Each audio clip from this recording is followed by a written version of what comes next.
ત્રીજા જે હતા એ પંડિત હતા. એ પંડિતને ચિત્રગુપ્ત કહે છે કે તમે તમારા જીવનની અંદર તમારા સ્વમુખે સારા કાર્ય બોલ્યા છે, સેવાના કાર્યો, પરંતુ તમે આ કાર્યો બધા નિસ્વાર્થ ભાવે કર્યા નથી.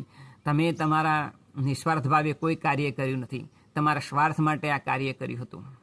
અને તેની અંદર પણ તમે તમારા સ્વમુખે એ સામેને જો હોય છે જે તમારો યજમાન, એની પાસે ઈચ્છા ન હોય, એની પાસે સગવડ ન હોય, છતાં પણ તમે તમારે સ્વમુખેથી જે પ્રમાણે તમારું મહેનતાણું હતું તે પ્રમાણે જ તમે માગતા હતા.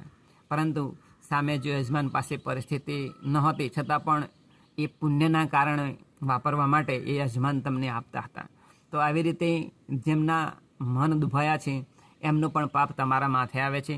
માટે તમે પણ નરકની અંદર જવા માટેના અધિકારી છો. તો એ પંડિતને